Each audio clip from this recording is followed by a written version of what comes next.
boys and girls, it's Mrs. Lara Quente. Today in math, we're going to continue talking about graphing. Yesterday, you learned about picture graphs from Mrs. Wyka. Today, we're going to talk about bar graphs. Bar graphs compare data using bars of different lengths and heights. There are two different types of bar graphs. One is a horizontal bar graph, like the one over here. The bars go from left to right. Another type of bar graph is a vertical bar graph. The bars go up. We are going to be creating a bar graph, but when we create a bar graph, all bar graphs must include certain things.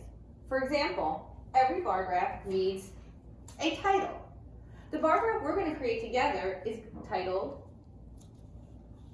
Favorite Seasons. All bar graphs also need labels. Here are the categories, and this one is seasons, and the number of people who liked each season. Bar graphs also need a scale. In a scaled bar graph, they can have a scale that is greater than 1. If you look at our bar graph, we are going to be counting by 2s. 0, 2, 4, 6, 8, 10. When graphing, it is important to look at the scale. Because if we look at this bar graph, the scale is counting by 5s. 5, 10, 15. I surveyed friends and family to find out their favorite seasons, and I collected my data using tally marks. So if we look at fall, how many people like fall? Take a second.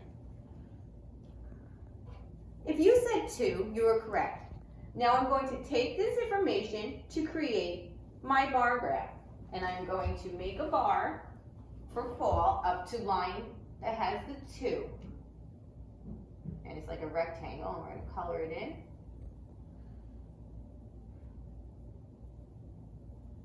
And this represents how many people like fall. Now let's look at winter.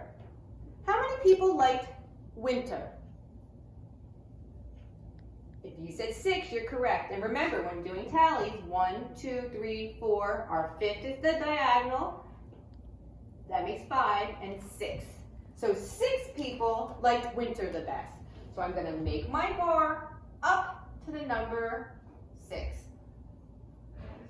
And I'm going to color in my bar up to the 6th. Good job. Our next one is spring. How many people liked spring the best? If you said 4, we are correct. And I'm going to take my green marker and make a bar up to the 4. So I'm looking at my scale. Here's 4, and here's spring. Make my rectangle, and I'm going to color it in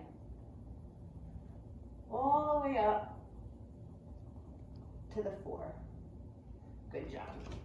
And my last one is summer, my favorite season. And how many people like summer? If you said 8, you are correct. I'm going to take my blue marker and I'm going to color it up to the 8.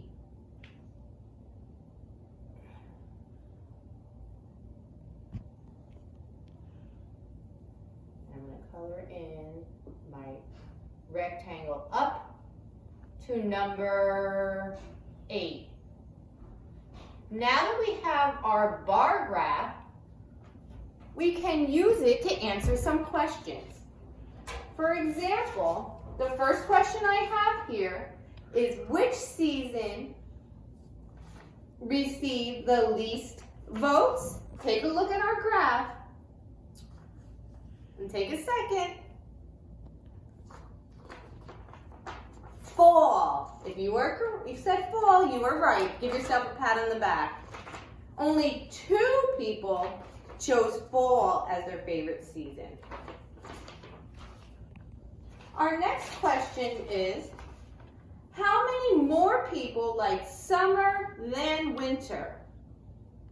How many more than? When we hear how many more than, it's a hint that we need to subtract. So let's see. We had summer, we had 8 people, and winter, we had 6.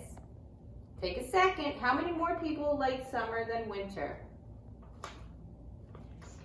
If you said 2 people, you are correct. Way to go.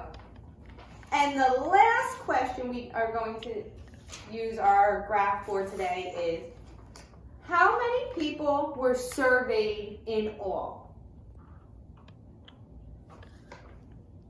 To find this, you need to add up the total of each bar.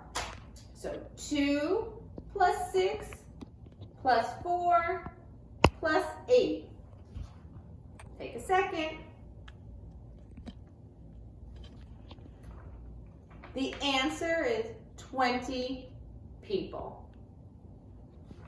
You did a great job. Today for math, you are going to have a bar graph, a tally chart that you are going to create a bar graph and answer a couple questions. Have fun graphing. See you next time.